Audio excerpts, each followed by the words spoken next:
And so please describe to me what the aesthetic look is exactly. More like this guy here. Yeah. So we'll go ahead and bring Oh wow, you really have to come in here? like this guy here. Is this No, is this really happening? He met the other guy behind you, bro. Like I don't know what you're talking about. I'm right into that bad boy. You can stay right there, behind the camera, behind the camera. No, see now you got me jealous now. That's okay. That's not no, fair. but you're more in the category like Lutheran Arnold. Okay? My man. Yeah. Arnold Ferrigno. Huh? Okay. Aesthetic.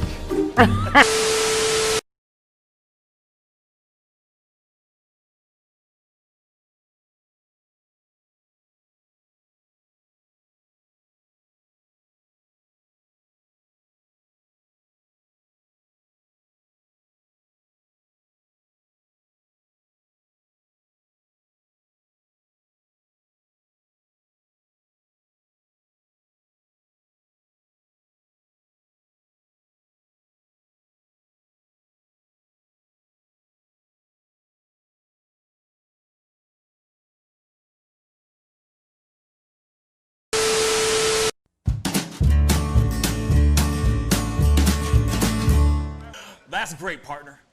You two ever go out place everything in its proper place?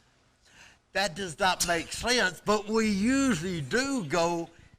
We head to Kroger's, and we work. Oh, yeah. I've got a lady waiting for me back home also. She has the most beautiful scrotum.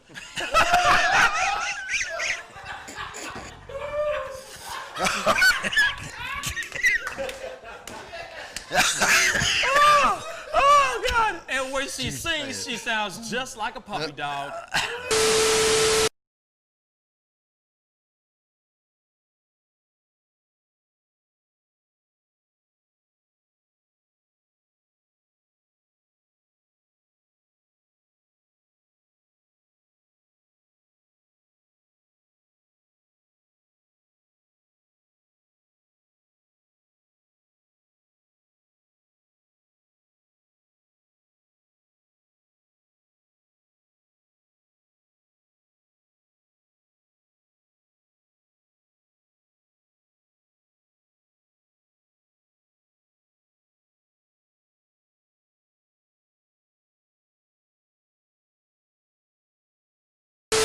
How do you nail a photo? Just gotta get in the mode. You gotta talk with your eyes.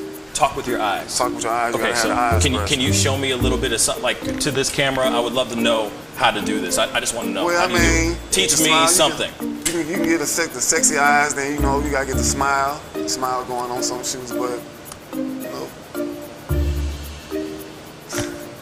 Wait, hold up. You got. I gotta when try it's this time, with when, you. it, when it's Hold time on. to laugh, I gotta try this you gotta with think you. of something funny and start laughing. Do it again. Do it again. How do you do it? Teach me. Sexy eyes. The sexy eye. This is sexy eyes right here. Smizing? Smile. So you're smizing. Smile. Okay. And then you gotta get the. No, I look like I need to take a poop or something.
Wish words were like little toy guns. No sting, no hurt, no one, just a bang, bang. Right? Is that it? Yeah, it's something like that. Just a bang, Toy bang, guns. rolling off your tongue. Toy guns. It's no smoke, no Bang, bang. bullets. Water guns. All right.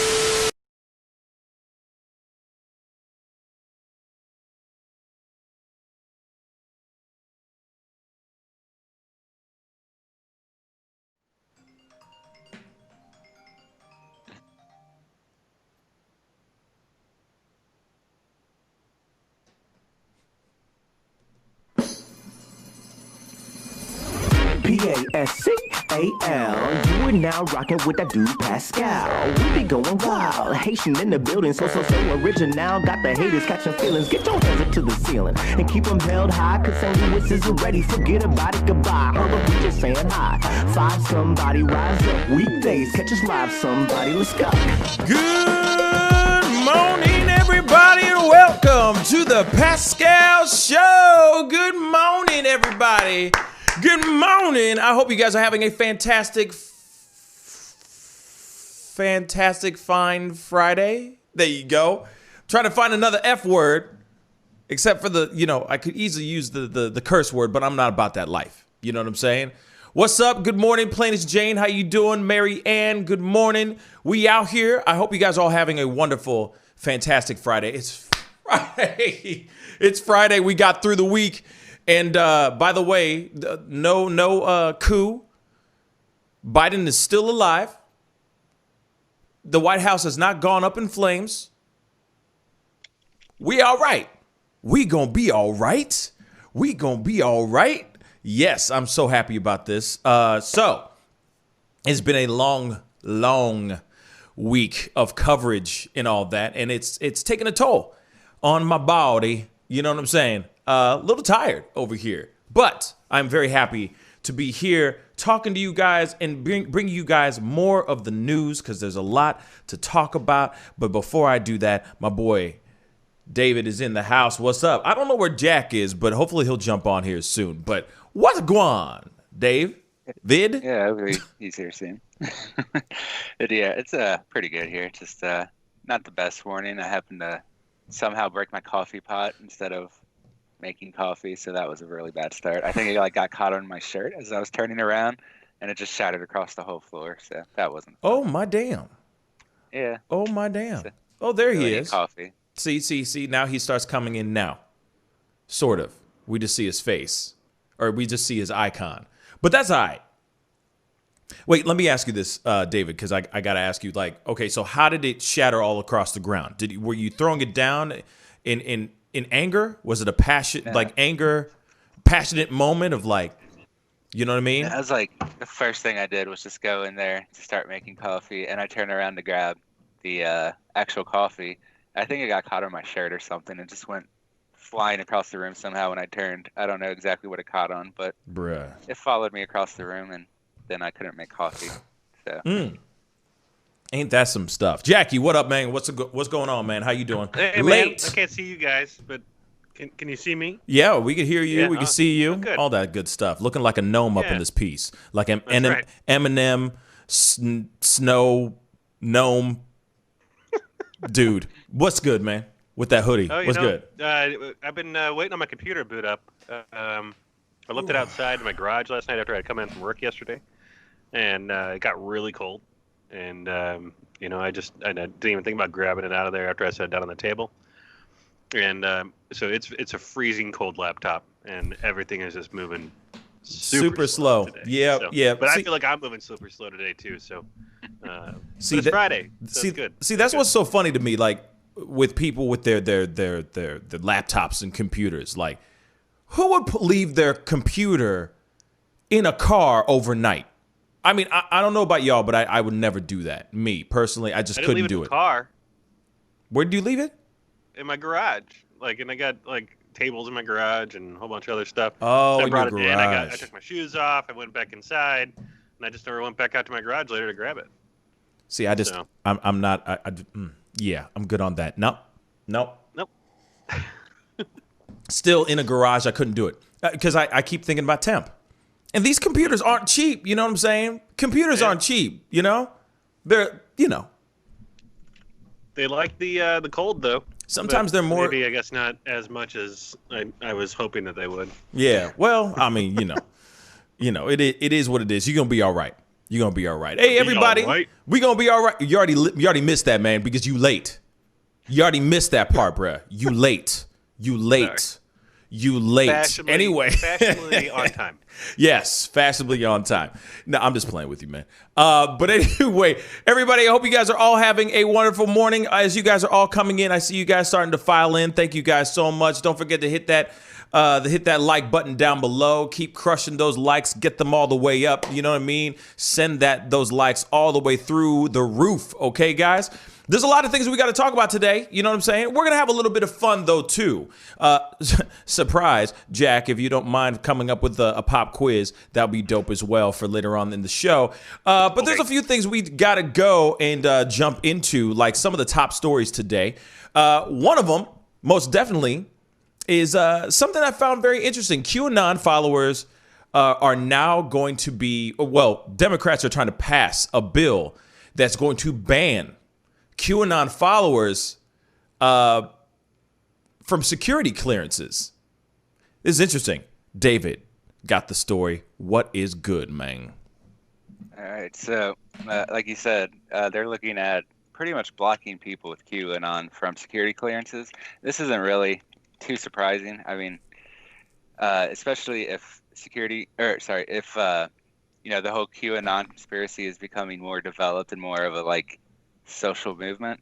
So it looks like the Democrats are aiming to create a bill, or they made the bill, but they're aiming to pass a bill to ban them completely. And stupid pop-ups. Gotta love that, right? Yeah. And this stupid thing. All right, here's a different one. You got a different one? Okay. Congress is a. What's up? No, go ahead. Go ahead. All right. So, Ms. Murphy, a member of the House Armed Services Committee, introduced the Security Clearance Improvement Act of 2021 on the eve of President Biden being inaugurated on Wednesday. Supporters of former President Trump, whom Mr. Biden beat in the November's election, stormed the U.S. Capitol 2 weeks earlier while Congress met to formalize the results of the White House race. If signed into law, the legislation would require the government to add 2 questions to Standard Form 84, a lengthy questionnaire that applicants must complete to be considered for clearance. And the questions are, did you participate in activities occurring at the United States Capitol on January 6, 2021, or in any similar activity? And have you ever been a member of, associated with, or knowingly engaged in activities conducted by an organization or movement that spreads conspiracy theories and false information about the United States government? And they go on to say that any individual who participated in the assault on the Capitol or who is a member of the conspiracy movement QAnon should be required to disclose this fact when applying to obtain or maintain a federal security clearance. It is highly unlikely that such an individual will be found by investigators to have shown the conduct, character, and loyalty to the United States as a prerequisite to holding a national security position and viewing classified information. And so, I mean, in the general, this is a direct response to the January 6th incident at the Capitol House. They are targeting or suggesting that QAnon is basically one of the main sources responsible, and supporters of it are one of the main sources responsible for the riot that day and the attack on the Capitol building. And they end up saying that QAnon is a sprawling, discredited, anti-establishment conspiracy theory that originated from postings from far-right conspiracy theorists. So it is it's mostly being pushed by the Democrats. So far, no Republicans have come out in support of it. I'd be kind of surprised if they do, because there's already a lot in there if you have a loyalty to any organization other than the government as is. So see if the change even goes through. But it is interesting to me, because honestly, a lot of the places where the conspiracy theories are most popular is within the military, at least in my experience. So Yeah, would be interesting. because you're ex-military. Yeah. Because you're ex-military. Do you know this man can read Arabic? Jack? I do now. I knew that he was Like this dude is a specialist. I didn't know he was a link. Like I didn't know like that. You know what I'm saying? I know this is a left turn, but this dude is hella smart. He's wicked smart. He got equations and ish all over the walls. You know what I mean? Yeah. How many languages do you speak? By the way, David. Yes. If I have to practice again on German, but if you count that at 4, including English, I can do English, German, Spanish, and Pashto. What about that pig Latin? Yeah. Oh, get out of here. Get out of here, Jack. And Go sit really somewhere. Close to Persian and Urdu, so I can kind of understand those as well. It's the same, like, if you look at Italian, it's pretty close to Spanish. You can usually get through that as well. That's incredible. That's incredible. So really quick, let's get back to the story. Okay. So obviously, David, thank you so much for your service, and thank you so much for being so smart. Damn, I wish I was that smart. But the thing is okay. So when it comes to this whole ban, what are your guys' thoughts on this? Fam, in the chat, please comment. What do you think on this? Should QAnon followers be banned? And then how do you know who is a QAnon follower and who is not? I mean, yes, there's some dead giveaway guys that run around with their merch and stuff like that. You know what I'm saying? But if they're going to say fly or go do anything, they're not going to be walking around rocking QAnon T-shirts and hats. Some of them might be crazy enough to do that, actually. They might be crazy enough to do that. I forgot. Some of these guys are, cuckoo. You know what I'm saying? Gone. But at the same time, regular people that hide in plain sight, that might be secretively, they might moonlight as a QAnon follower. Should they get security? Should they be banned from security clearances? That means being able to travel, stuff like that. What are your thoughts, guys? Please comment down below. I want to hear your thoughts about this, because there's plenty of people that follow conspiracy Instagram accounts. You know what I'm saying? I know plenty of people that follow some conspiracy theory sites and stuff like that. You know what I mean? Some people might be a member of something, doesn't mean that they actually exercise those things. And it doesn't automatically mean that every single person that stormed the Capitol that day was QAnon. I'm just trying to play devil's advocate and trying to be fair here. Some people were just hardcore Trump supporters. Some of those people were talking on Facebook, inciting violence. Some of those people were talking crazy on Parler, inciting violence. Some of them on Twitter, and some of them on these, QAnon sites and all that. So it's not only just QAnon followers, but that's just me thinking objectively on this situation. I'm going to throw it to the guys. Jack, what are your thoughts on this since David obviously broke the story? So, it started back on 4chan, and then with the one guy with the YouTube thing, and they started pushing it out. It was said to be a high-ranking military official. So, I don't know where people started thinking that Trump was Q after it started out saying that he was a military, like a high up in the military. The fact that we allowed for a couple people to get voted in, or that other people voted them into positions of power already that are, outright say that they follow QAnon, and then they got into the government. That's I don't know, putting a rat in the hen house. I don't know. It's you someone that says that they think that the current government should be revamped, and then you put them in a position of power within the current government. It's well, what do you expect to happen? Of course, that's a security risk. Right. Then you're going to have those QAnon followers that will end up giving, day before the Capitol riot, tours, and then we'll be, giving out locations of people within the Capitol building. They see as certain people as being in the swamp of the members of government that they're working with. So, but they're to the extreme. Obviously, the one guy, the shaman, There's just these very fringe individuals that join it, but then there's also people that are just like in the suburbs that are sitting there on their computer, in their big house, and they're like, "Oh yeah, this makes sense." Yeah, rocking the suburbs, right? There's a mass following to it now.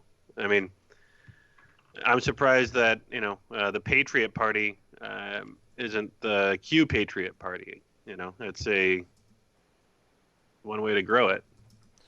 I don't know. I think it definitely should. They should be on a security no entry list to any government position. Yeah, I mean,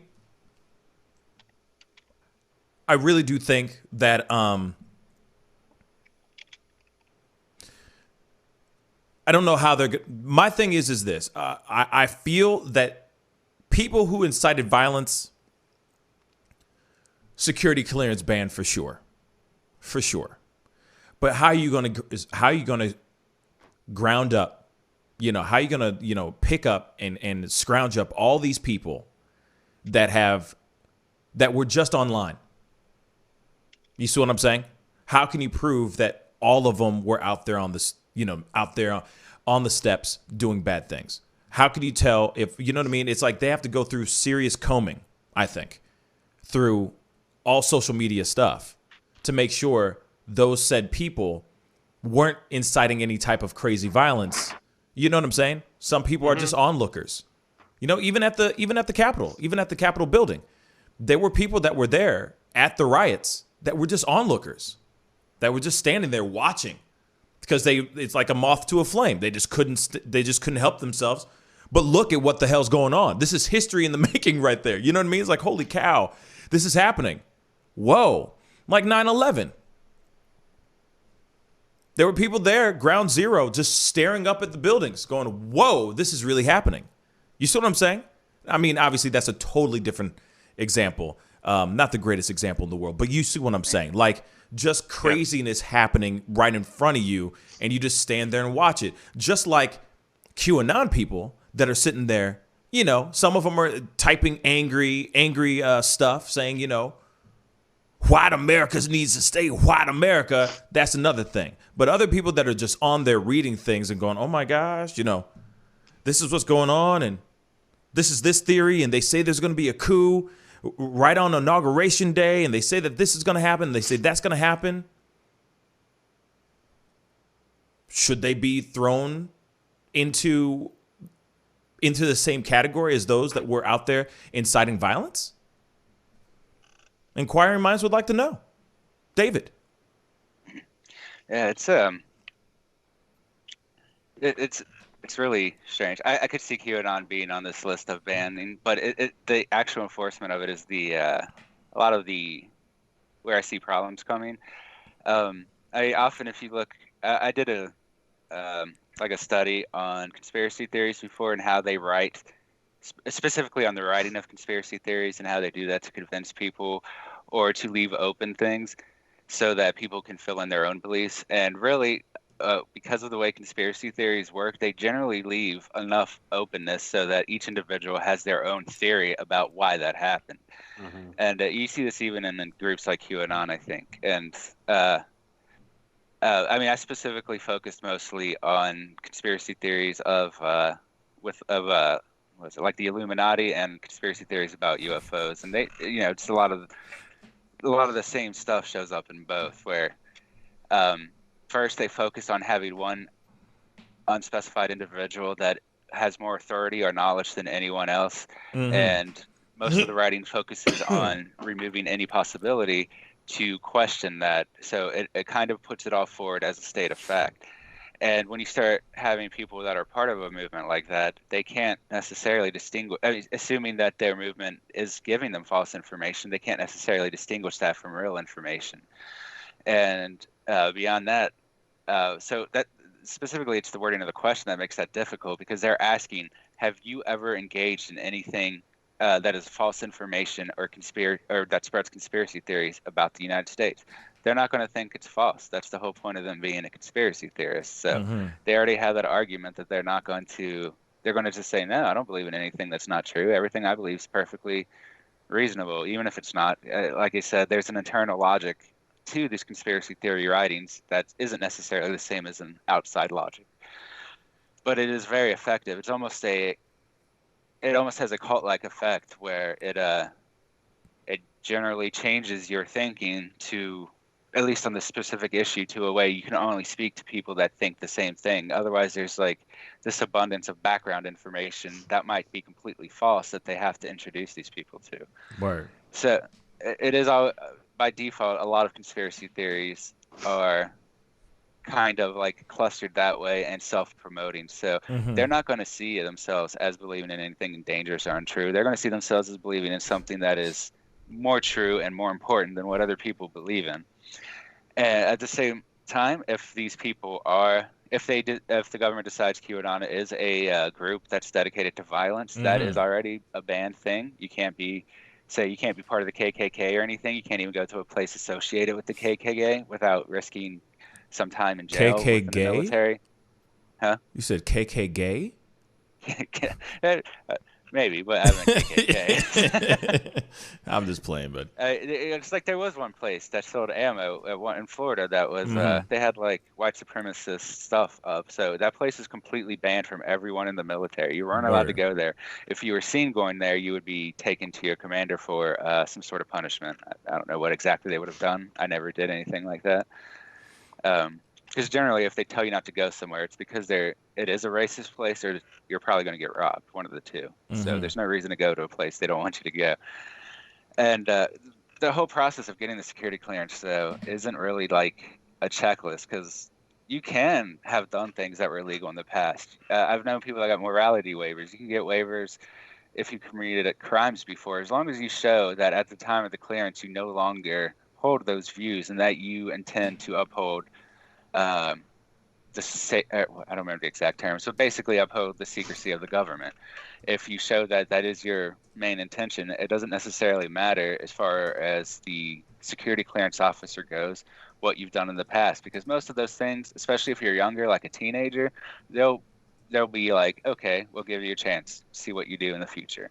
So especially with younger people that are associated with QAnon, I don't see it working as much. If you're talking like teenagers that grew up and then now they want to be in the military at 18, they're probably, even with this rule, would end up getting waived through just because they're a kid and they can show the potential for growth and development, which is, even in a top secret security clearance, can be enough to get you through if the security officer believes you, or if you have enough evidence that you changed or that you intend to change. You know, the thing is I think that what I think is this, because this is a tough one, because, you know, people have their rights, right? They have the rights to speak however they want to a certain extent. Click a follow, join a group, that kind of thing. But at the same time, if there is going to be people out there talking crazy, being crazy, when things like what happened was domestic terrorism on our own soil, you most definitely got to know without a shadow of a doubt they're going to look at you. You know, the government's going to look at you. You just threw up a whole bunch of red flags, at least the group, right? So it's really hard for me to instantly go, oh, yeah, you know, most definitely it's this thing. Most definitely it's that thing. Because there's no real right answer to this story, to this situation. If we don't want to have more violence on our own soil, in our own country, by our own people, then there's got to be something that they need to do to stop that kind of stuff happening again, right? Now, hold on, real quick. I just want to pull something up here because I want us to see something a little bit, because there's something about QAnon in general. Right. And it's and the people that follow QAnon, it's a very, very interesting thing. Now, it's a very unique world. It's a very unique group and world. I got this video. We're going to only watch a little bit of it. We're not going to watch the whole thing because it's about 10 minutes long. But I got this video where the QAnon shaman is being interviewed.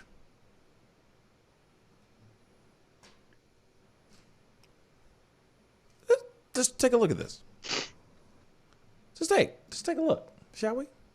All right, so what's really important to understand about the Q movement, it is not just local to the United States, it is all over the globe, because what it deals with is corruption at the highest levels of government power, whether they be, the executive branch, the legislative, or the judicial, okay?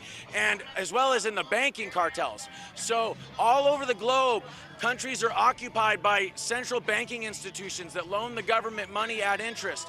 And this enables them to own all the other socioeconomic and geopolitical gears in the country, okay? And then what they do is they use their billions or trillions of dollars to create a bunch of deep underground bases where they have all this highly top secret technology going on, okay? And they are figuring out how to do things like create infinite energy or do things like anti-gravity technology or inertia propulsion. They're learning how to do things like cloning and all sorts of crazy stuff, okay?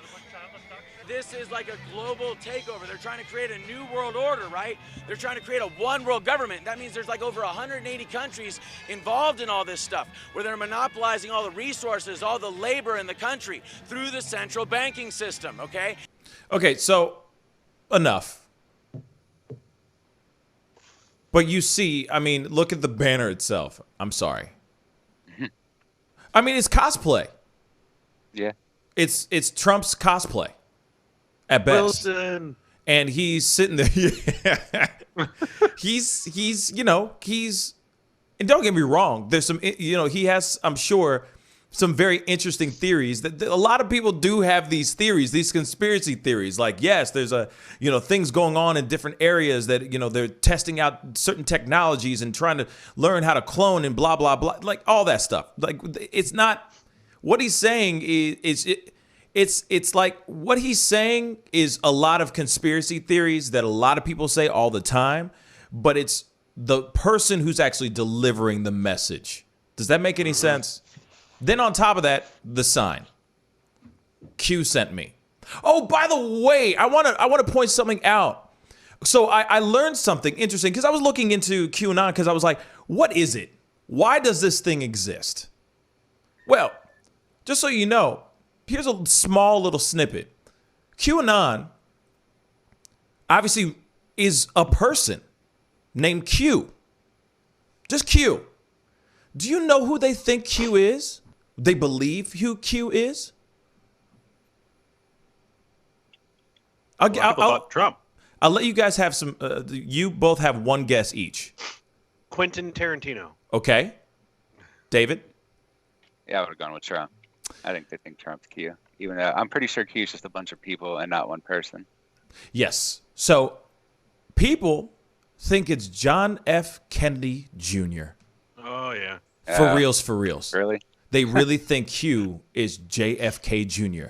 No lie. But didn't he die in a plane with his wife? Just saying. Yes, I understand the body was never recovered, but at the same time, it's a far-fetched idea. They follow an anonymous person who runs this thing that's spouting out all this information, and it's feeding into this poor man's mind, who also says he's a QAnon shaman. I gotta be real. His getup makes me want to grab a spear and go play Viking. I'm just saying. Or what's the Lort, right? Isn't it Lort? Live action. Oh, LARP. LARPing with a P. Oh, LARP. LARP. That's what I think. It's LARPing. Live action role playing. Yeah? Yeah. LARP.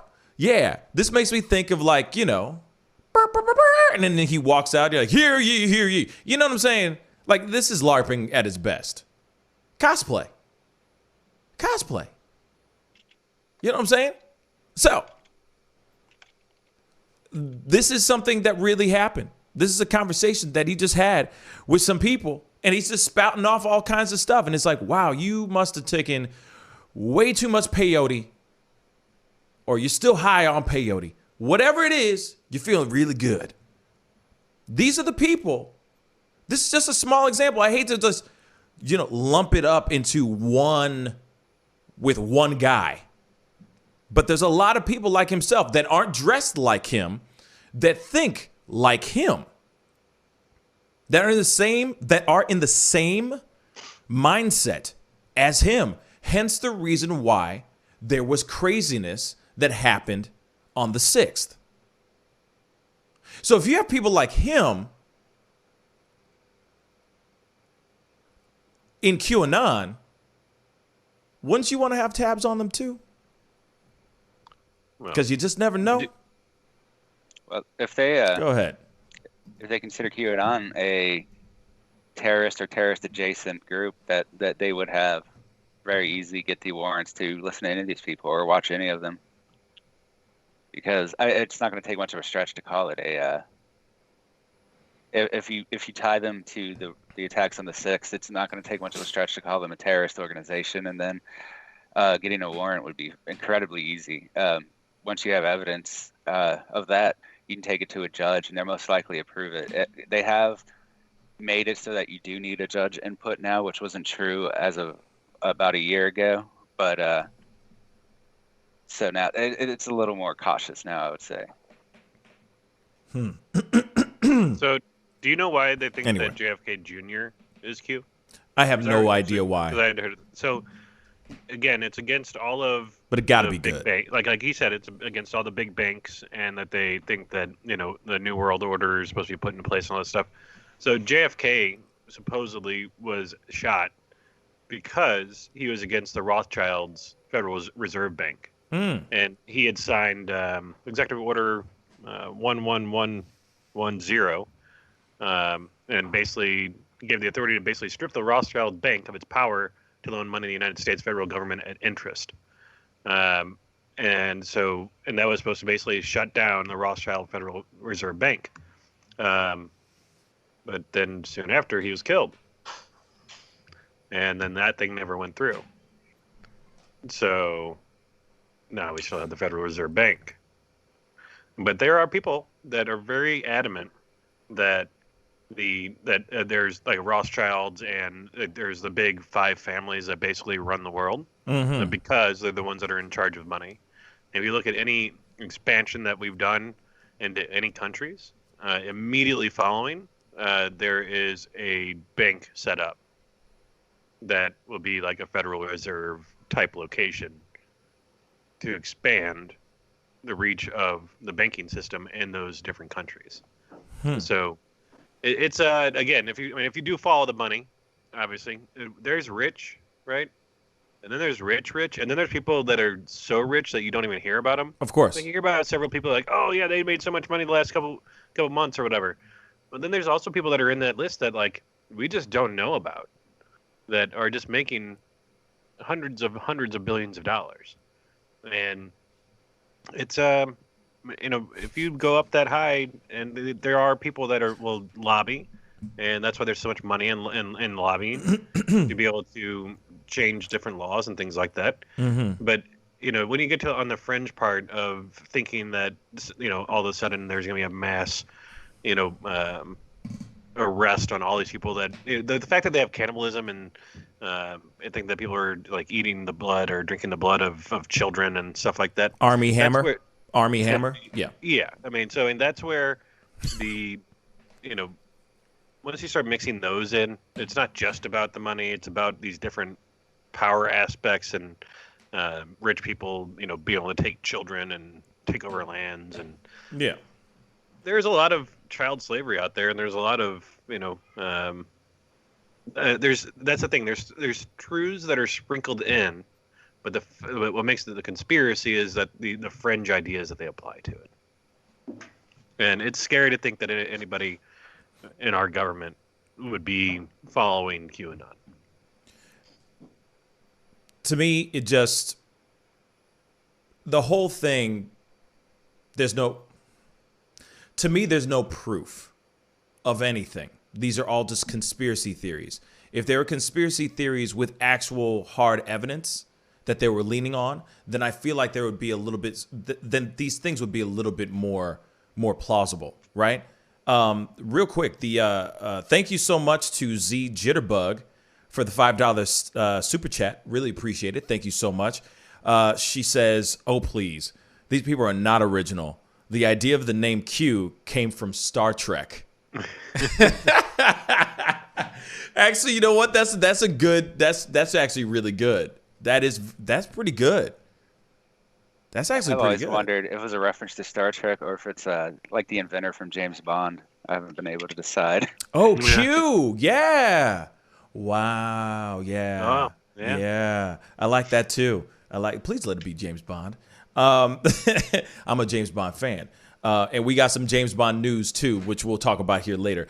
But you know, the thing is I wanted to pull up something because there's also a lot of people that are tripping really hard right now. A lot of QAnon people are tripping. We're gonna move on to the next story here shortly, but I wanted to send this to you guys or show this to you guys because this is a piece that has to do with like, you know, it has to do with QAnon and what are they going to do now? Because there's a lot of people that were supporting QAnon and now QAnon, I mean, pretty much QAnon is about to dismantle all the people that were there to support them and be there for them and, you know, rah, rah, rah. I mean, it's pretty much a done deal now. Everything that they conspired about isn't happening or hasn't happened. So now it's kind of like, okay, what's going on with QAnon really? What is the plan with QAnon? So I got this video. Let's check this out.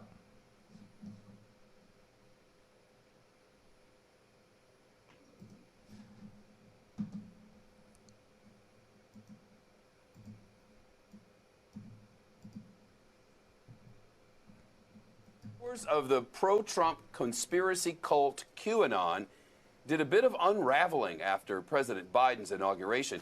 You see, to them, it was never going to happen. Instead, QAnon supporters said they believed there would be a coup on Inauguration Day. Donald Trump would declare martial law. There would be military tribunals and mass executions of his enemies. The former president was supposed to be in power forever.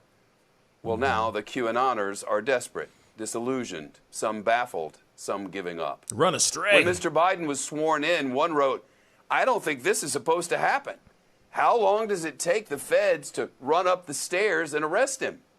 Another wrote, "It's like being a kid and seeing the big gift under the tree, only to realize it was a lump of coal the whole time." NBC's investigative reporter Brandy Zadrozny is with us now, follows QAnon. Brandy, the whole big cult-like lie is splintering now. Where are the pieces falling? Yeah, like you said, for QAnon adherents, it was a really sad day. They didn't get mass execution. All they got was a really lovely inauguration. So they sort of devolved. Some were despondent, like the tweets you just showed, like the messages you just showed. But they really fell into three buckets. One is they're sticking with Q. People have rallied around sort of the wreckage and are building moving the goalposts, building a new judgment day. And so it's going to be in 7 days or 30 days or a year. They'll keep doing that. They'll be with Q forever. There are some groups that are being recruited into more extreme groups. White supremacist channels are actively recruiting QAnon people. And then you have people that are really fed up and that are sort of looking for an off-ramp here. And you can tell by their tweets saying, you know, I spent so much time, I wasted my family on this. I'm over it. So, Brandy, is there a top line on how all these people got caught up in this load of nothingness? You know what he wanted to say? That load of bull. You know what I'm saying? The story of QAnon is really a story with lots of chapters. And so for a lot of people got involved in 2018 because it was like a sort of game on the internet where they got to decode clues. And then you had people that got involved around the time of the pandemic when they started getting involved in anti-lockdown protests and getting involved in that way. And then you had a whole new group of people that came in during Stop the Steal and during the idea that was touted by the president that the election had been stolen from him. That narrative was actually being pushed by QAnon's largest influencer, who now has given up, actually. He was the guy that ran the QAnon board, and yesterday he threw in the towel. Do you hear that? Now their own guy, the head of it all, threw in the towel and said, well, we tried, guys. Does anything change now that the former president is the former president? Absolutely. You know, I think that last August we had Donald Trump say from the White House that QAnon people, he didn't know much about them. And this is after QAnon adherents had already committed major crimes. He didn't know anything about them. They seemed like they were against pedophilia and liked him. And then, you know, a couple of days later, you had then acting DHS Secretary Chad Wolf also say they were not a significant threat.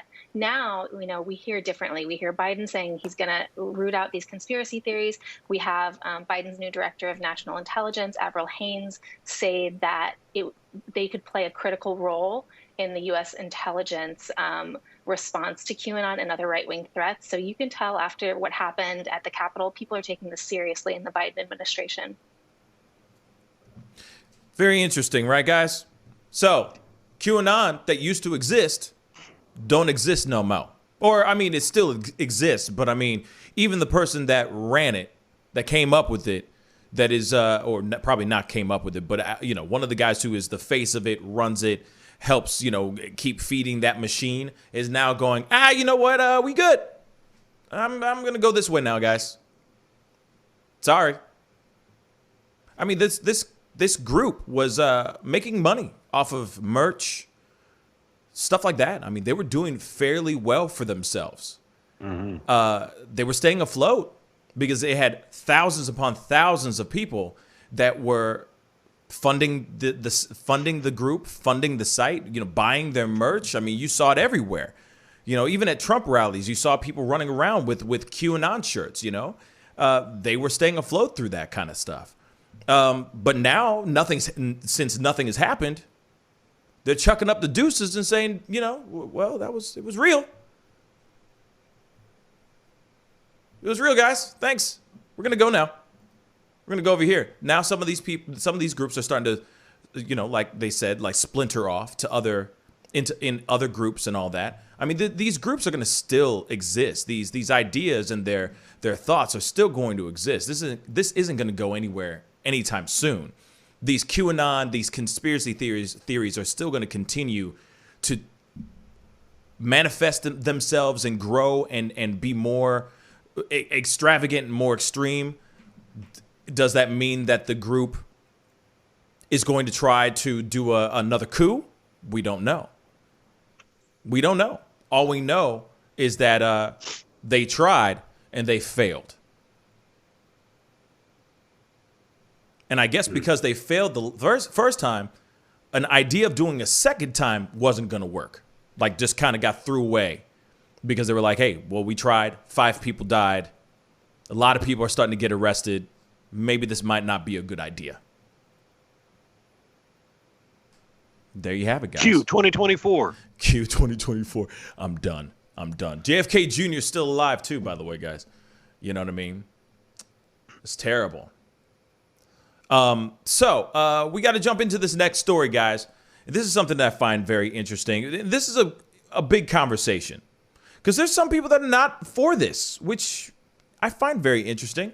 And there's a lot of people that are for this, right? Biden has been signing a lot of new executive orders as of late.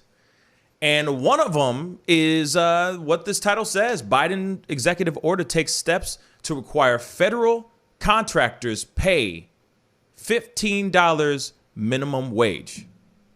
A $15 minimum wage. That's nice.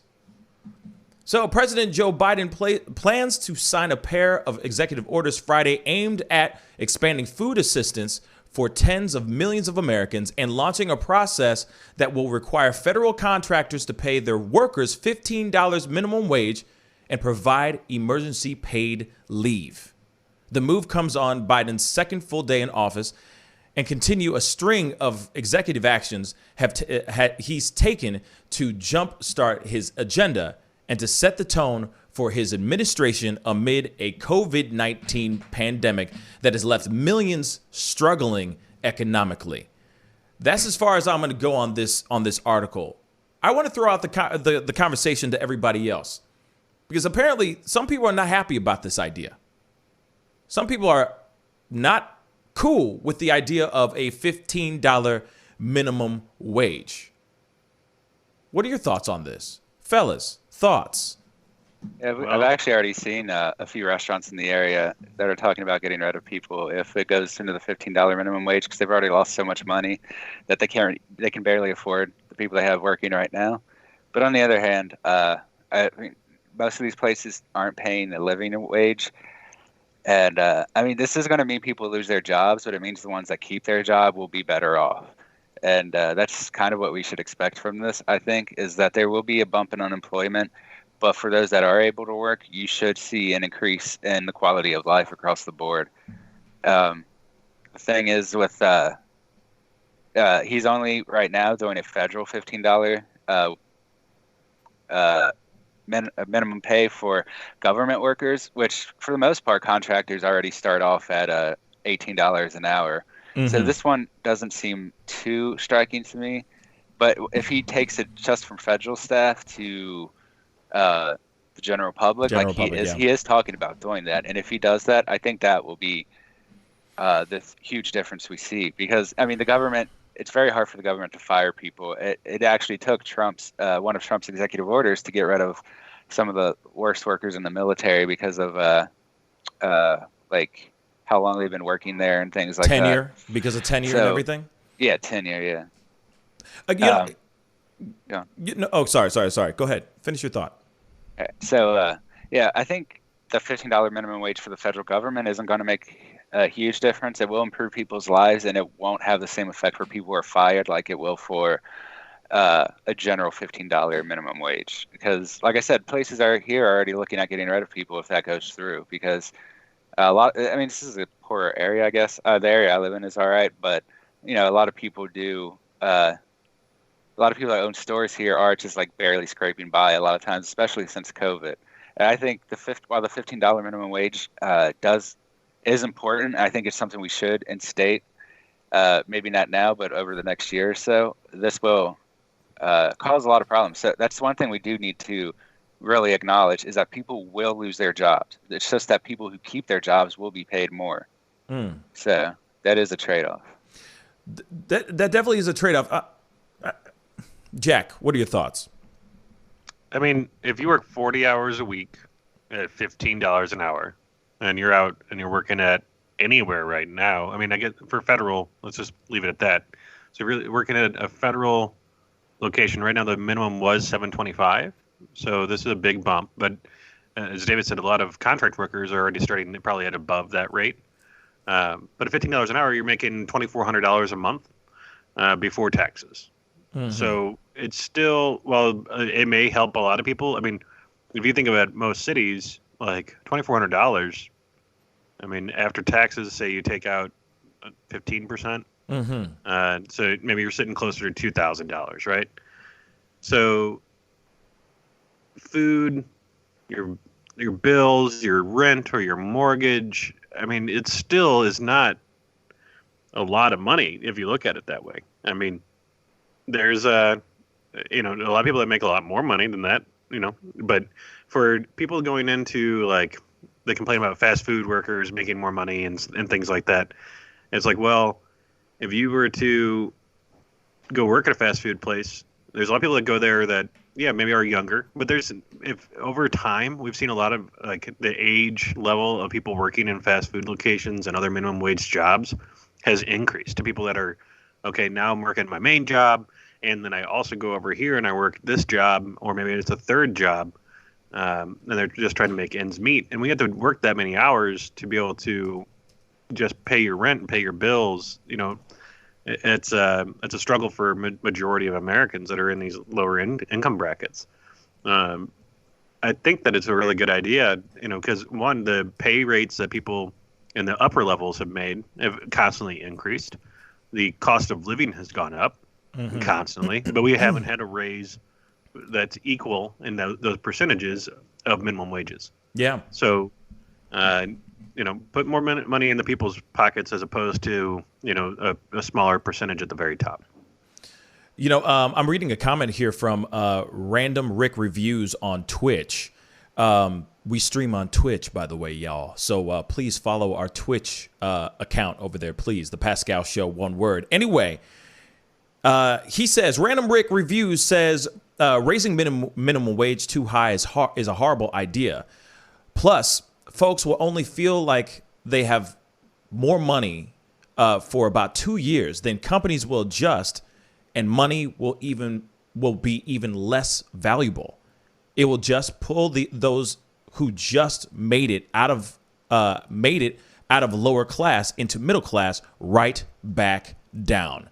And that's one of the things I'm glad Random Rick on Twitch made this comment, because that's the main concern I have myself.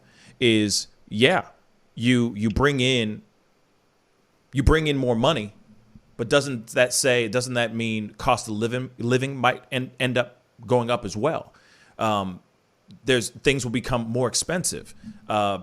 Since $15, don't get me wrong. I mean, shoot, you can go to some McDonald's in areas that are $15 an hour. Real talk. You can make their minimum wage or their minimum wage right now is like $15 an hour. Some of those guys make more money than some of our frontline workers. So then if you really think about it, let's talk about this. Let's just say if it turns into something bigger, it goes outside to the general public, not just to federal, but general public, right? So then you better jack up those prices for those nurses. You better jack up those mother-loving prices.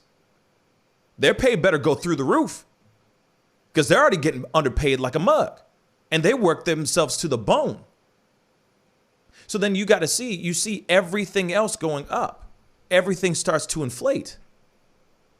If it turns into something where the general public ends up getting a $15 minimum wage.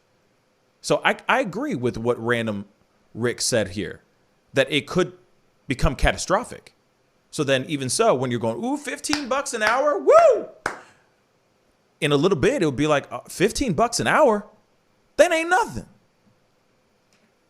You see what I'm saying? I agree with that. I mean, it is going to cause inflation because our value isn't increasing, but we are going to be paying people more. So the dollar will ultimately be worth less if we are paying everyone this much. Because basically the government's going to just keep printing money without having a way to increase its value. And that will cause, ultimately, prices to go up. And on top of that, like you said, a lot of these places are going to just raise their prices to compensate, since they're also going to have to increase their minimum wage pay. And they're unlikely to take that loss themselves. They're more likely to put the loss either onto workers or onto customers, because ultimately places like that are publicly traded and they have a board whose interest is only in making money. So that's what they're going to be focused on. Mm-hmm. It's like I said, it's going to be a very interesting time, if it actually turns into a general thing. If it turns into an actual general thing where the rest of the world $15 an hour, don't get me wrong, I'm so down for it. I mean, people are getting, what is the minimum wage right now? The national minimum wage, general minimum wage, $7.25. $7.25. That ain't nothing still. That ain't nothing, okay? So I'm not trying to sit here and say that people who work certain jobs that actually pay minimum wage aren't getting, like, they're getting more than they need. You know what I'm saying? No. There are people here that are working themselves to the bone at $7 and $25 an hour, $7.25 an hour, and they're not even. They can't even pay their rent. They can't even pay their electric bill with that kind of money. So I get that part. That yes, there needs to be an increase in minimum wage. My only concern is that, like I said before, you raise the minimum wage, the cost of living is going to go up. Everybody's living is going to go up. You know what I'm saying? Panda just said food prices going up. I mean, yeah, all these things will start going up. So instead of it being, yes, we're being able to live within our means, we're back to living, below our means all over again. You see what I'm saying? I don't know. Because you put more money in people's pockets, then they're going to spend more money. So it's not like it's just being paid in them and now it's not going out the door.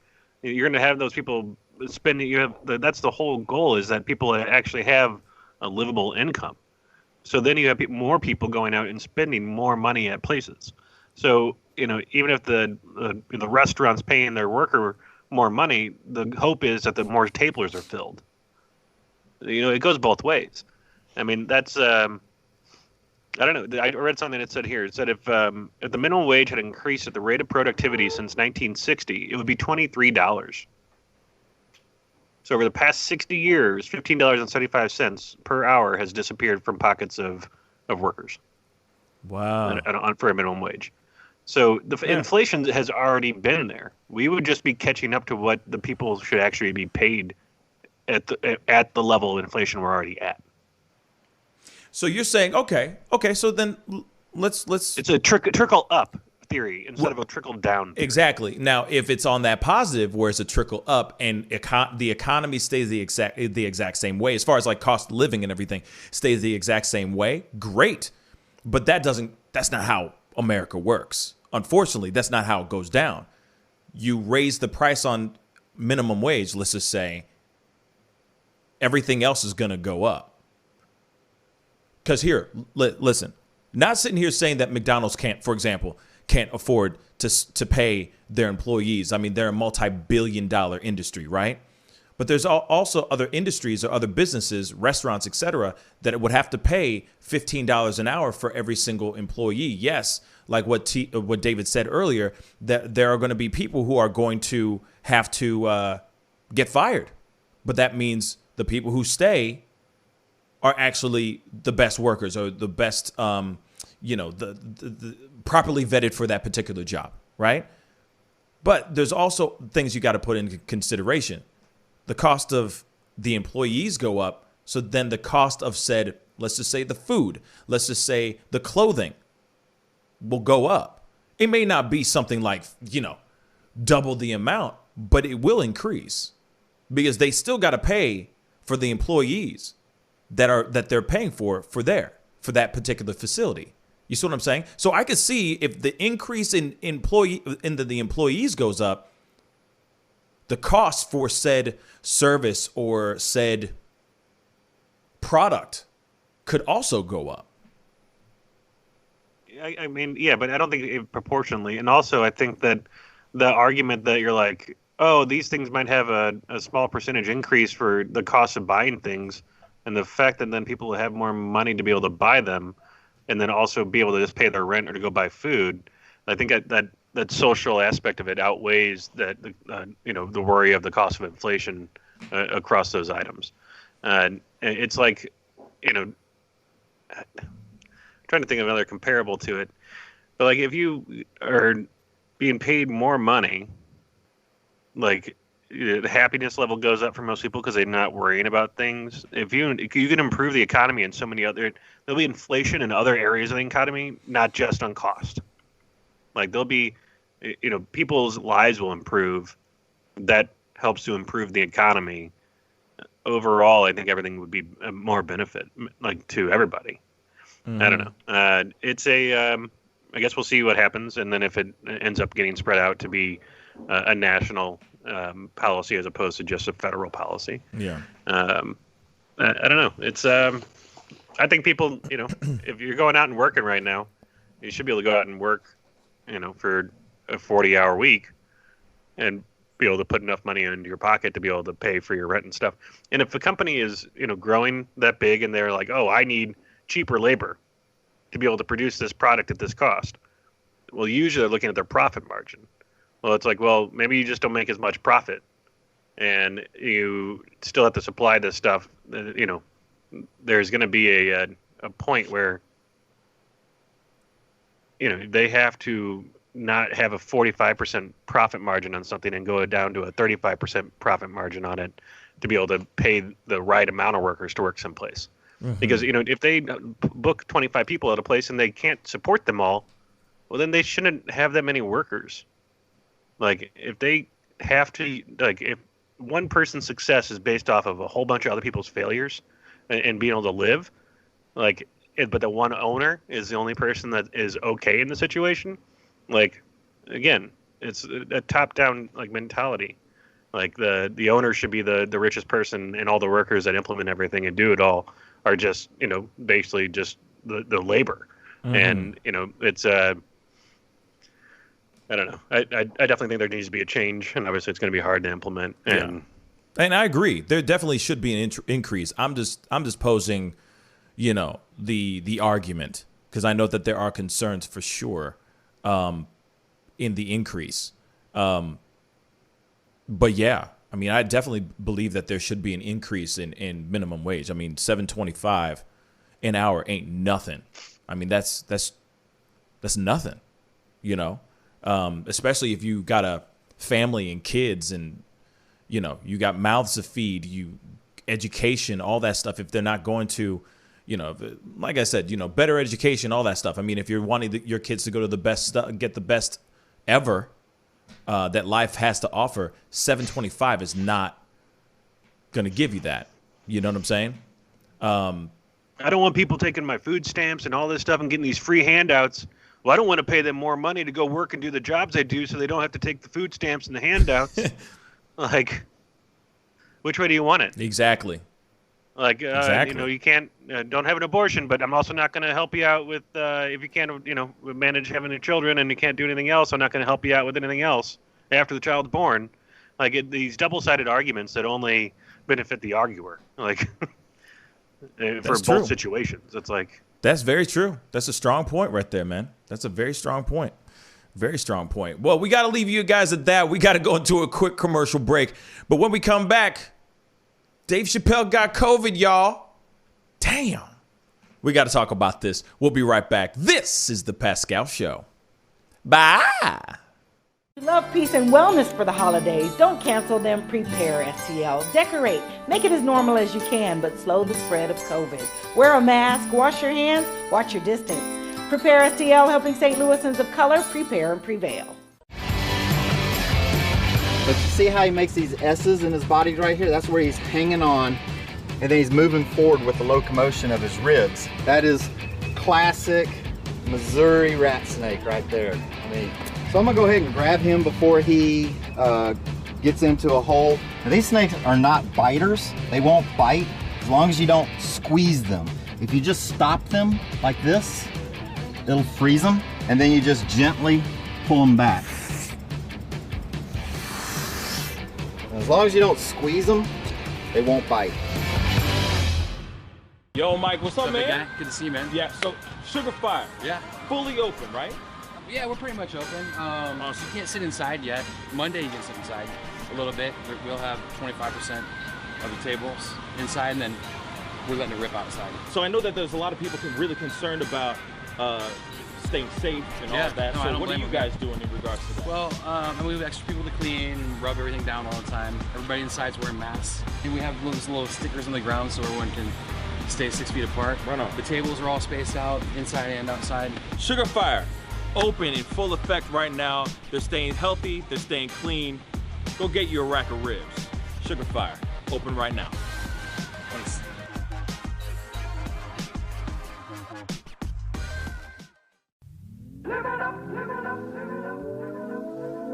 The Fur and Leather Center, providing the highest of fur and leather goods.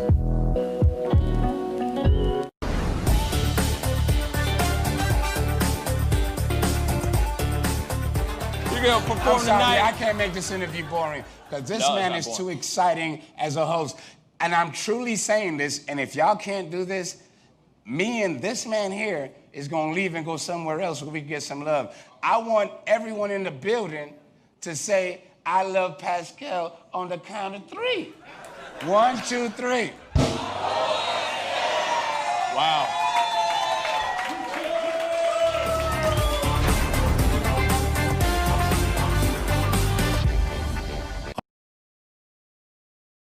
Homeowners and property managers, if you're looking for effective and humane ways to remove wild animals and deal with the damage that they have caused, we have good news for you.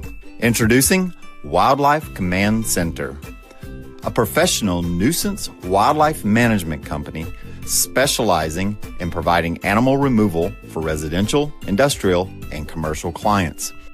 We are the only wildlife company that checks 70 different areas on a structure to determine the answers to the following questions. Exactly which animal are we dealing with? How is the animal getting inside the home? What kind of damage is the animal doing to the structure? Once we get the answers to all of these questions, we develop and write up an action plan to resolve the animal issue completely and provide a quote to implement that action plan. We perform a very in-depth 70-point wildlife inspection. From visually inspecting the highest point, the chimney, to physically crawling inside the attic space and looking for animals, chewed wires, fecal matter, chewed structural wood, we inspect everything. Our inspection process covers all of the following 70 points: animal-proof chimney cap, roof ridge vents, roof to soffit junctions, dormer fascia, attic gable vents, gutter lines, fascia trim, garage door, utility penetrations, water, gas, electric, and cable, bathroom vents, attic roof ridge vents, attic electrical, wiring, junctions, boxes, and lighting, concrete decks, additions, wooden crawl spaces, basement plumbing, penetrations, ceiling, floor, and wall. Wildlife Command Center's mission is to deliver the finest quality wildlife removal and pest control service that is safe for the environment. For more information, call us now.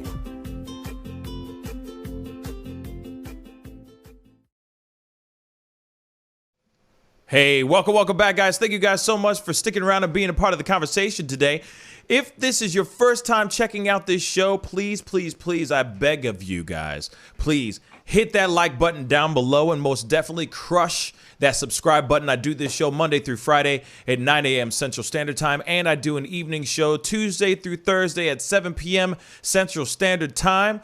So please hit that like button, crush that subscribe button, and join in on the Pascal Show family's chat on the side or below, wherever you're watching the show right here. But anyway, before we jump into the story about Dave Chappelle, we got to talk about this new breaking story. It just broke while the show was going on. Hank Aaron has passed. Jack's got the story. What's good, man?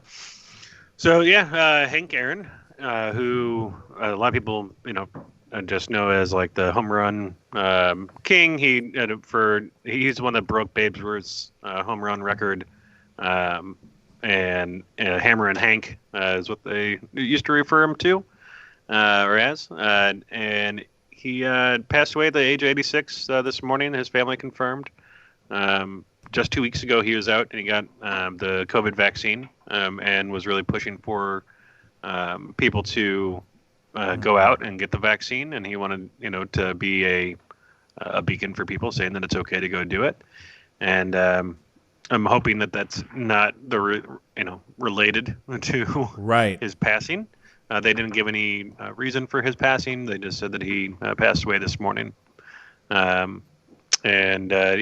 was definitely a legend in the sport of baseball. His first home run was against the St. Louis Cardinals. And then he went on to crush Babe Ruth's record, and then Barry Bonds has obviously passed him now. But he held on to that record for a real long time, and he in the world of baseball, outside the world of baseball, just in the community alone, he made a huge impact. So it's definitely he's going up into the Great Hall of Fame now. It's definitely somebody that I grew up idolizing from my family. My grandfather knew him, and it's just it's sad to hear that he's passed as well. We've lost a lot of great baseball legends in the past year. Yeah, we really have, haven't we? Yeah. Like 2020 just took some big names. Lou Brock. It's just terrible. You know what I'm saying? And I can only imagine what the family and, of course, baseball fans all over the world are, how everybody's taking this news. It's terrible news. But that's the thing. They haven't said his cause of death, and I'm wondering if there's any connection to the vaccine to him passing. Yeah, right? I hope not. But I hope not, too. But it just seems like kind of out of nowhere that he has the vaccine, and then, 2 weeks later? Something like that? Yeah. Right? 2 weeks later? On the 5th or 6th, he got the vaccine. So yeah, 2 weeks later, he is no longer with us. That's terrible. Now, I don't know if he had vaccine number 1 and then he did vaccine number 2. He might have been in between. Anything's possible. I mean, he is 86, or he was 86. But at the same time, it is terrible because, of course, we're hearing stories about fatalities, fatal side effects from actually getting the vaccines as well, which is terrible. It's terrible news, guys. Yes, most definitely a legend, an icon. May he rest in peace, and our thoughts and prayers go out to the family and all the fans, all the Hank Aaron fans, all baseball fans all over the world, for sure. This next thing, this next story is another thing. I'm upset about this story too. This is terrible. It's like one after the other, man. I mean, man, Dave Chappelle got COVID. Man, he got the vid. Damn. So Dave Chappelle, 46, tests positive for the coronavirus just 2 days after posing for a group shot with Joe Rogan, Elon Musk, and Elon Musk's girlfriend or baby mama, Grimes. I think that's his girlfriend, right? I don't know if they're married or not. I don't think they're married. But anyway, here is the story. A representative of the 47-year-old comedian confirmed to the news on TMZ on Thursday that Chappelle has not yet experienced any symptoms of the virus. Although he is currently quarantined, Dave hung out backstage with Tesla CEO Elon Musk and Grimes at Stubbs Amphitheater in Texas earlier this week. Also photographed in there is also Joe Rogan. And, of course, they're all together in this big old photo. Actually, I'm going to see if I can pull this up so you guys can see the photo. I mean, they're cozied up. They most definitely are cozied the hell up.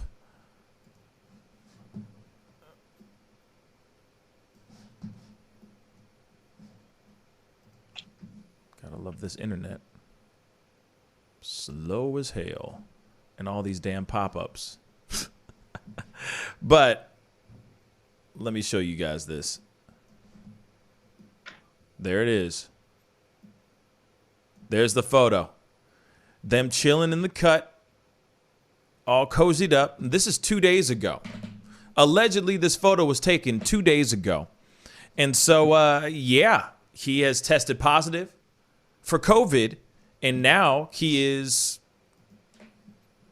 I mean, I'm sure Rogan is going to be taking the COVID test quite a bit, and I'm sure everybody else will be doing that as well, because it's terrible. I mean, you just never know where you're going to get it, where you could possibly get it. You could be the most anal retentive person trying to avoid this, trying to dodge the COVID, and then next thing you know, it's because you went to the supermarket. Real talk. And picked up something that somebody else picked up, and then unbeknownst to you, not even thinking, wiped your nose. You know what I mean? Your nose was itching, so you did this. Next thing you know, Rona, you got Rona. You know what I'm saying? So, you know, all I can say is I would love to say good luck to Chappelle, because I don't know about you guys, but I'm a big fan of Chappelle. I think he's the GOAT. And so I wish he could just, you know, stay home, stop traveling so damn much, stop getting all cozy on people and everything, drink a lot of liquid, and rest up. And I hope him going through this COVID is a very easy one for him. I've heard stories about COVID, people getting the COVID, and it's been just fine. You know what I mean? Right, David? I mean, David had it, and he went through the whole thing. He did the show with me, for crying out loud, with us. And he had you had your moments, but it wasn't like you were curled up in a ball, you know, at the brink of death. At least not on camera. You held it fairly well. You know what I'm saying? Yeah, and I felt all right for most of it, honestly. For most of it. I mean, yeah, I had a little bit of symptoms, but it wasn't that bad for me anyway. Yeah. And that's good. But that's good. It seems like they know who had COVID, but because Joe Rogan put out, sorry, my friends, the Friday and Saturday shows at Stubbs Austin have been canceled. We'll reschedule them as soon as we can. Much love to you all. Edit, because people are asking, I was not exposed to the person who had COVID, and I've tested negative every day this week. Also, the person that gave COVID to Dave was not Elon's partner at Grimes. So yeah, I know ever since Joe Rogan's, I forget his name, one of his computer dudes got sick, they started testing themselves every day since then. That was about a month and a half or 2 months ago, I think. Mm-hmm. I don't remember the dude's name. It was his computer guy that always looks up information for him, basically, that sits to his right.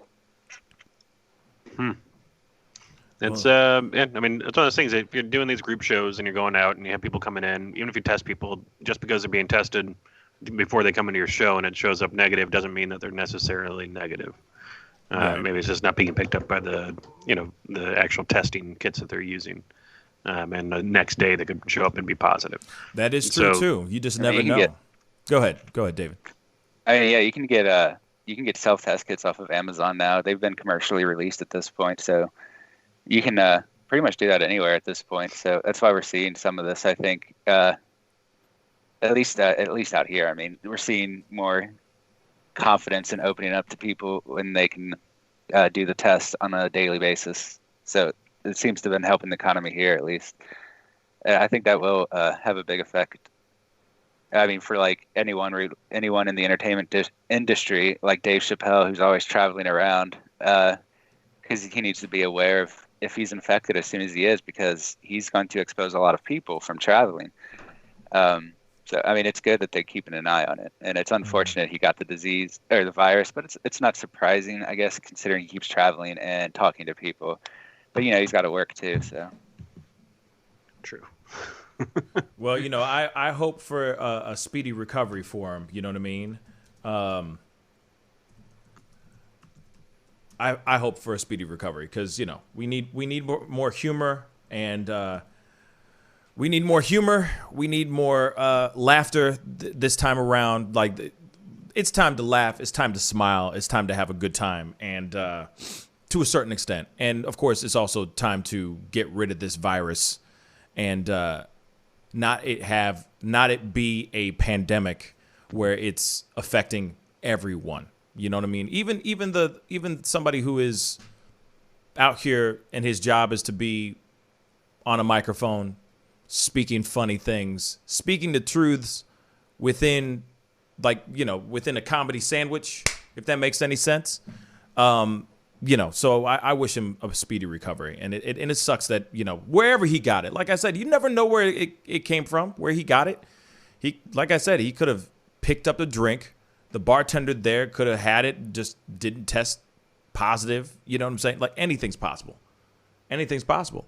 Even just because somebody goes up to you and does the temperature meter on your forehead does not mean you don't have COVID. Like, that does not mean anything. All right. It doesn't mean a damn thing. There's usually at least 3 or 4 days before you start showing those kinds of symptoms while you're still contagious. So. Mm-hmm. So it doesn't even matter. But I think it's funny because it's, it's theater of the mind. You know what I mean? Or theater for the mind. It's out there so that people feel like they're being safe, that the businesses and the companies and the, what have yous are being safe. But it's not really. It doesn't matter. All those people that you go into that aerobics room with, even though they all tested, with that temperature thing, doesn't mean that they don't have it. You know what I'm saying?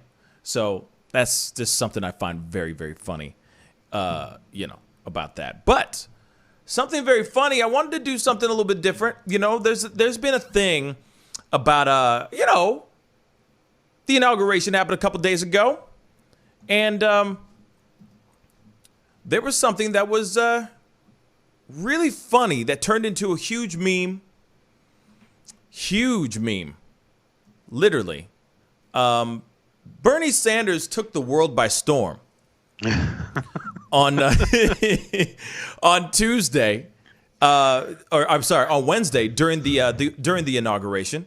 And the one thing that I'm kind of really hype about is that,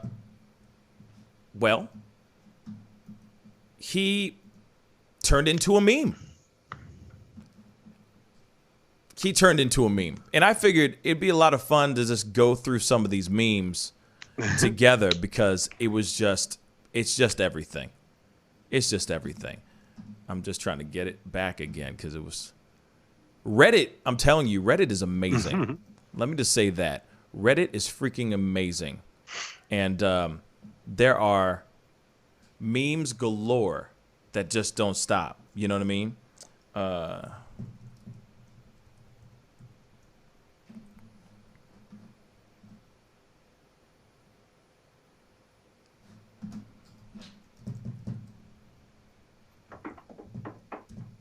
There we go. So, it's thinking, where the hell?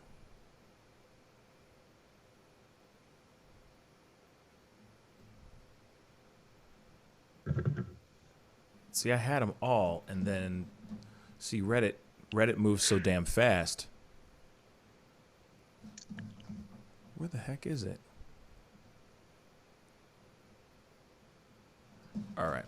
I'm just going to do this Google-ish. So, if you guys don't know, he had the mittens on. He had his winter coat on. I mean, he was ready for that cold, y'all. He was ready for the cold. And people just went to town with his memes. And it just hasn't, I mean, the hits just keep on coming with these memes. And shoot.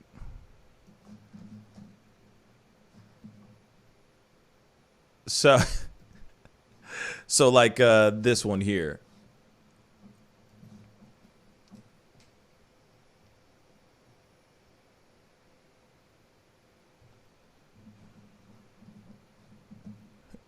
Let me know if you find him in this photo. Just chilling with the Avengers. You know what I mean? Just hanging out with the Avengers. Mm-hmm.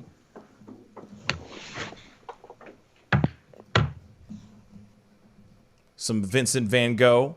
You know what I mean? A Van Gogh painting. Because this is the photo that became the meme. I mean, he's sitting there, legs crossed. Mm-hmm. You know what I'm saying? It's just hilarious. You know what I mean?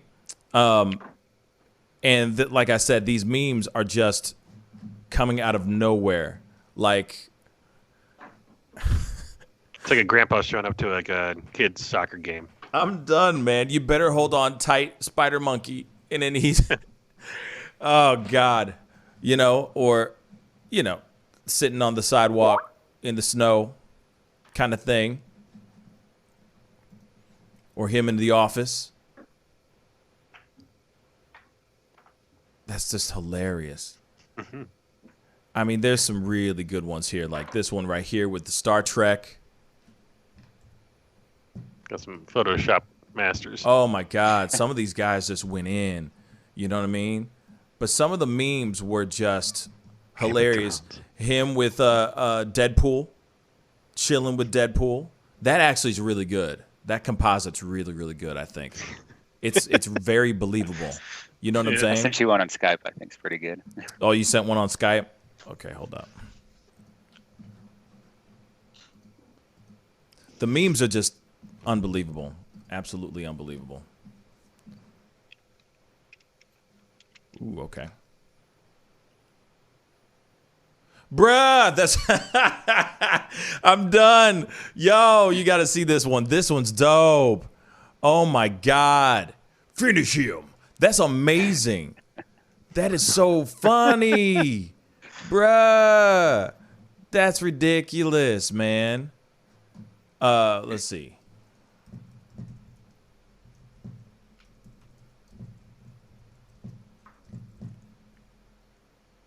There we go. I hope they make him into a little stuffed, like puppet thing, and so he can replace the elf on the shelf. Oh, that's actually a really good idea too. Look at this. I mean, that's not bad. It's but it's still kind of funny. You know what I'm saying? Sometimes it's just the comedy. You know what I'm saying? Yeah. All Star Wars.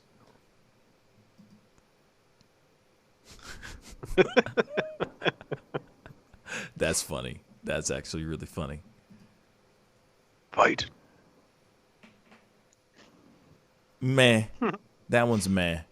They just threw him on top of somebody else. But that's not bad. You know what I mean?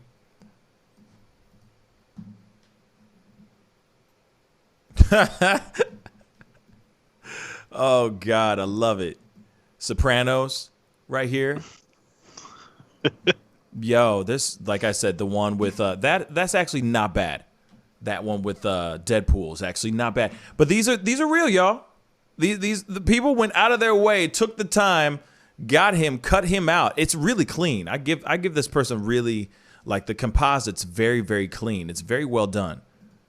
Them cutting him out. Baby Yoda with the Mandalorian.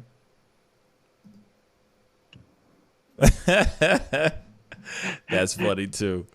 That's actually funny. Forrest Gump. Yo, that's good. That's actually not so bad. Bruh. Talk about some old school right here, though. Bang. Look at that. Man, there's so many memes. It's ridiculous. Look at this right here in the stands with some crazy football fanatics.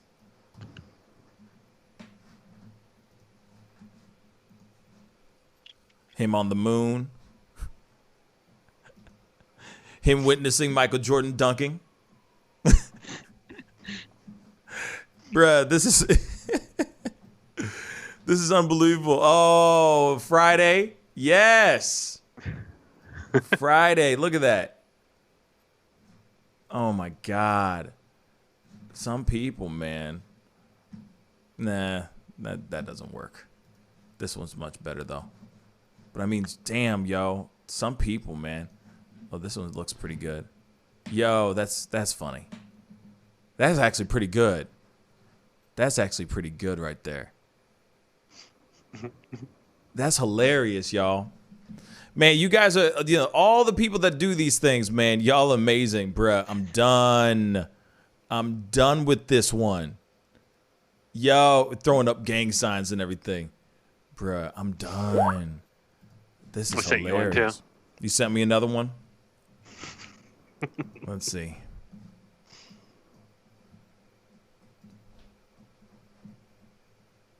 In the chat. Yeah, I'm trying to get it, but it's not showing up. There we go. Rick rolled. I'm done with you. I'm done. I saw he said that they put out a thing that said Bernie meme and it linked out to someone being Rick rolled. So it was. Yeah, some of these are really, really good. But yeah, man, that's some funny stuff, man. The memes are everything, especially when it's done in a still tasteful, you know what I'm saying, but just really, really funny. And he was, I mean, you could see like he was just chilling. Like I swear he should have had like a white wine spritzer next to him and you know, a box full of bonbons. I mean, he looked like he was just chilling. Maybe bitter too. You never know. But yeah, there you have it, guys. That's funny. That's really funny. That's funny. Man. Okay, guys. Well, that's the show today. I appreciate. You know what this quiz? I got this quiz for you. Yeah, we got a quiz. Oh, I forgot. I'm sorry. I'm so ready to wrap up the show. We can do it quick. It doesn't have to be a long one. I'm sorry. That was my bad. All right. I'm trying to pull up the song. Okay. It's a little time for some. Whoops. Hot shot. There we go. Yes, pop quiz hot shot. Okay, guys, let's wrap up the week. Have a little bit of fun. Comment down below and see if you're smarter than me and David in this pop quiz hosted by Jack. So, what is the game today? What's the theme? We're just gonna do some movie one-liners, and you just got to tell me the movie it's from. Simple enough. Sounds good. Okay. So here we go. I'm as mad as hell, and I'm not gonna take this anymore. I'm as mad as hell, and I'm not gonna take this anymore. What did you say, David? Rampage? Nope. No. I'm thinking it's The Network. Yes. Wow. Correct. Wow. That was a deep cut, baby. Okay, Yeah, I haven't seen that in good. I haven't seen that in so long. That's a good movie too. Okay, go ahead. All right. Show me the money. Jerry Maguire. Correct. Okay. Now I'm gonna have to kill this effing clown. It. No. Now I'm going to have to kill this effing clown. And my guess is either It or Killer Clowns from Space. You got the first ones right. It's It, right? All right. When you realize you want to spend the rest of your life with somebody, you want the rest of your life to start as soon as possible. Repeat it one more time. When you realize you want to spend the rest of your life with somebody, you want the rest of your life to start as soon as possible.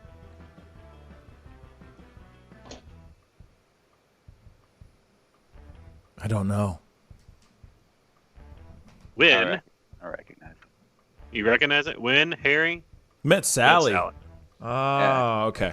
You want to know something funny? Huh. I've never seen that movie before. Yeah.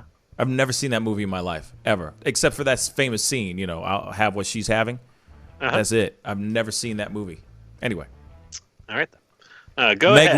Meg Ryan walks funny. Dirty Harry? Nope. Well, it might be, like, that might be the person. No, it's the guy. Yeah. Wait.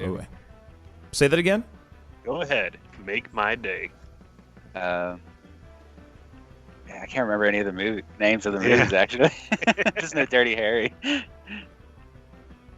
I don't know. I guess, Pascal? Sudden Impact. Thank you. Damn. Here's looking at you, kid. Oh, sorry.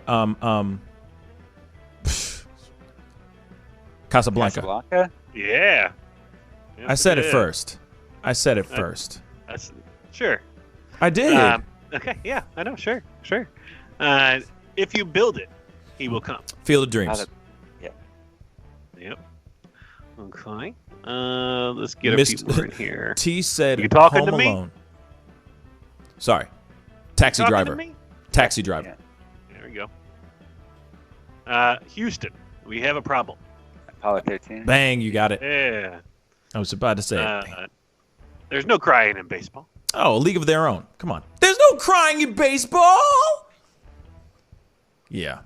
The greatest trick the devil ever pulled was convincing the world he didn't exist. Oh.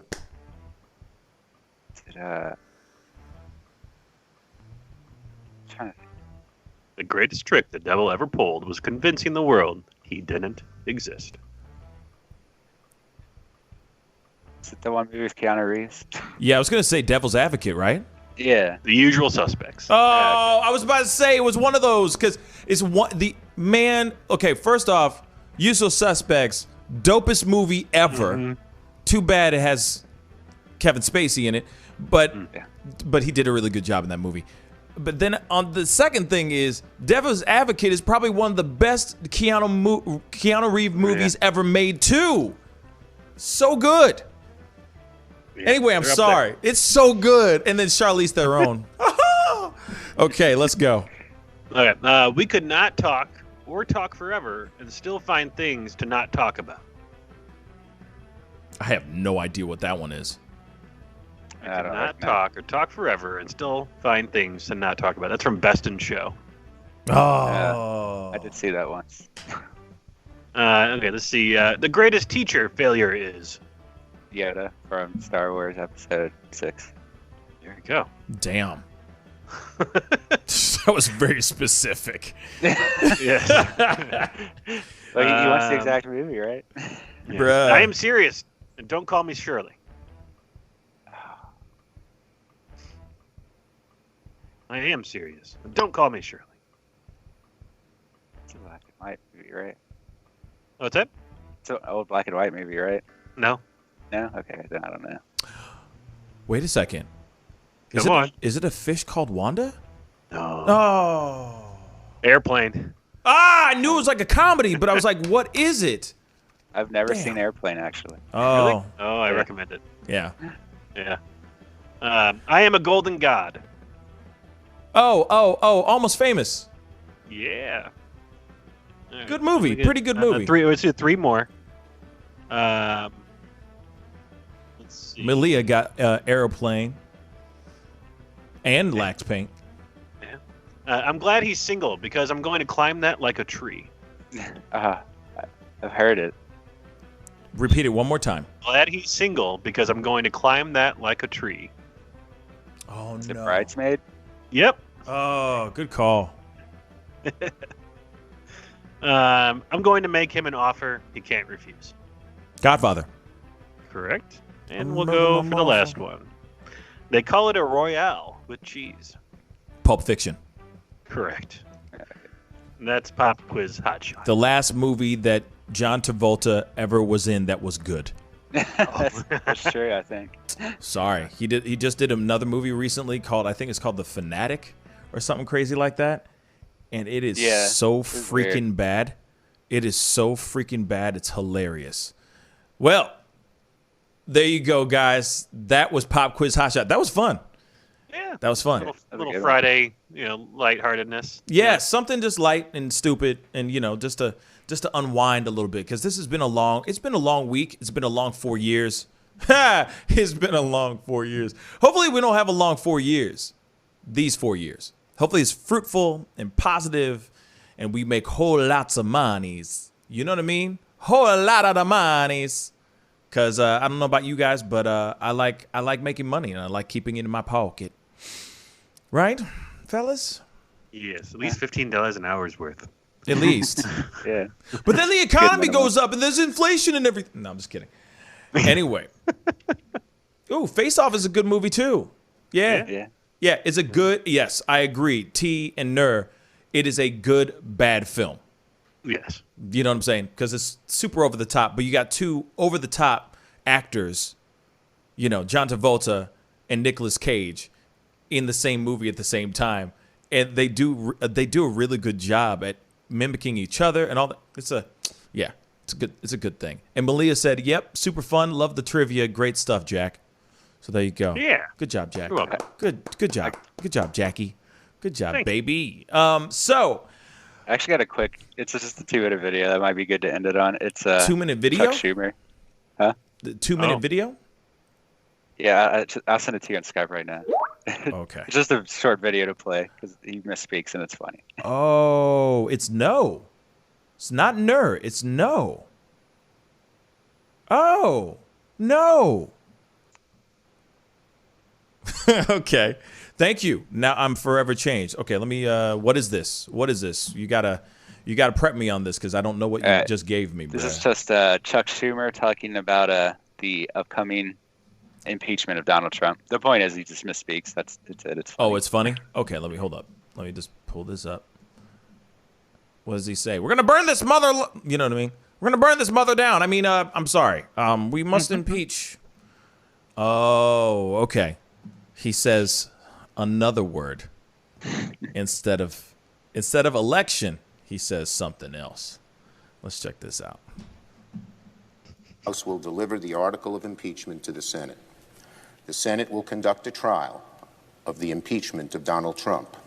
It will be a full trial. It will be a fair trial.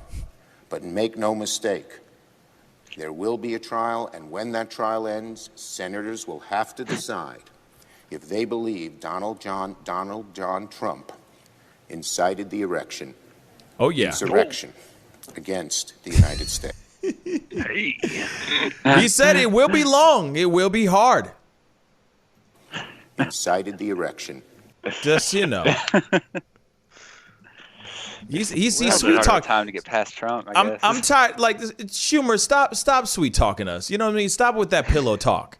Stop with that my pillow talk. You know what I'm saying? We good. We got it. Incited the insurrection. I don't know. I'm sorry. Like, I don't know what you do behind closed doors. You know what I mean? Whatever gets you going. You know what I mean? Whatever rocks your boat. But Trump incited the insurrection. You know, it's Trump's fault that there was an erection. I mean, insurrection.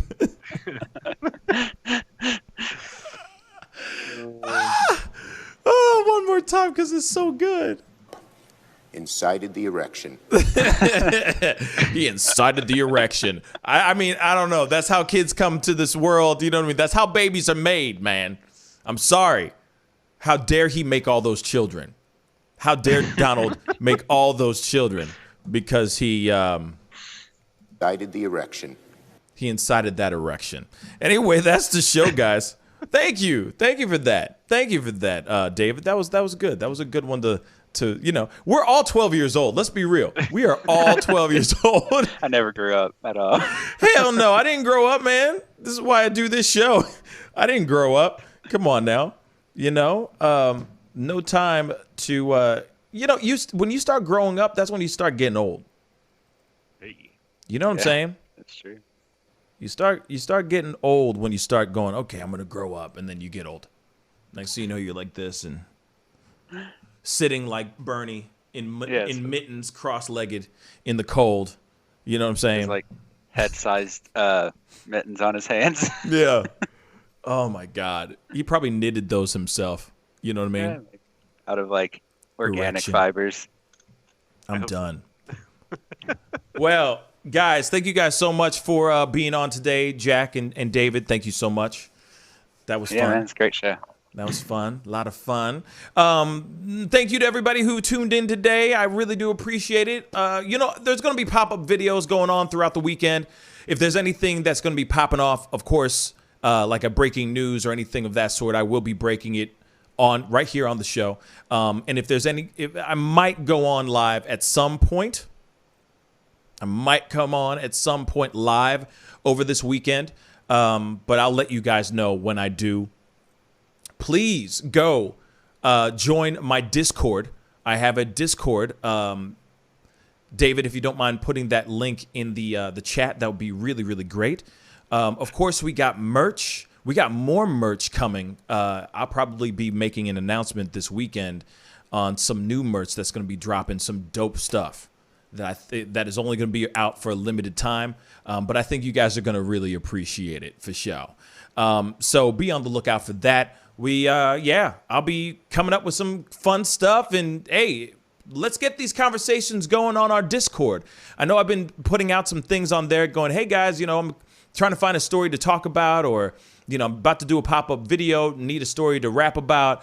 So I know that you guys are all my digital detectives, my social media sleuths out there. So please, if you know of anything or find anything out, please join the Discord and go into the chat rooms in there, and please submit. Please throw them out, because I'm always looking. I can't see everything all the time. You know what I'm saying?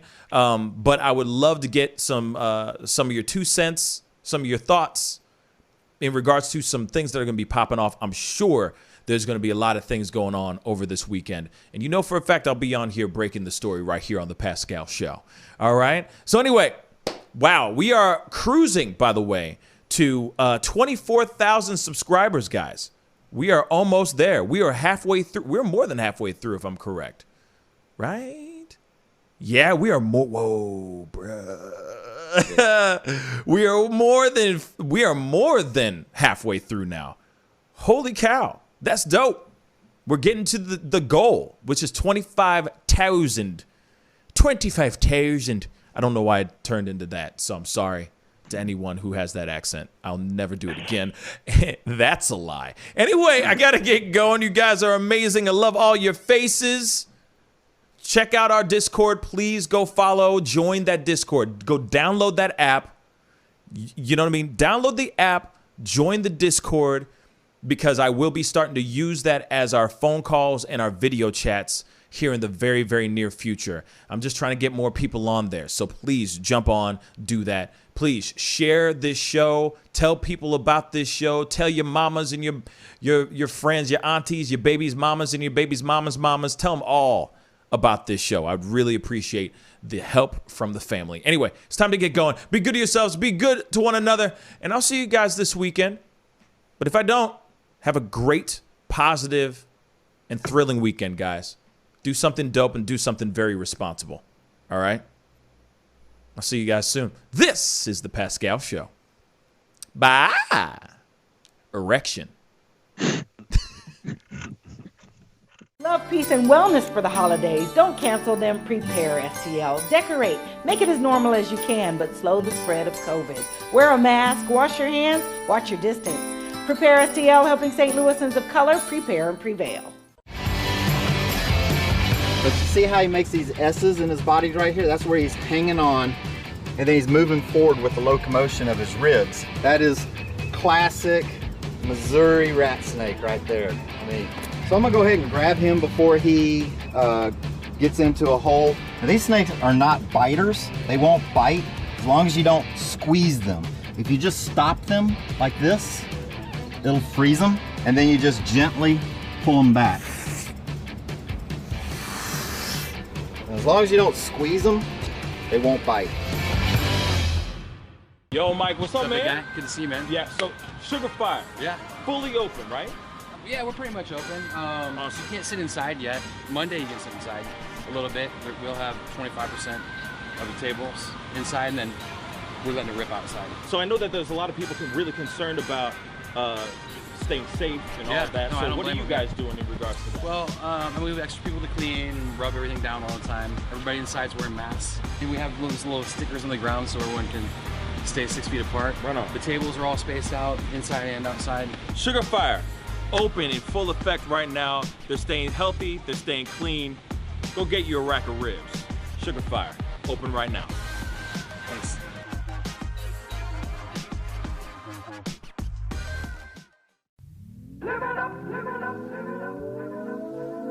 The Fur and Leather Center, providing the highest of fur and leather goods.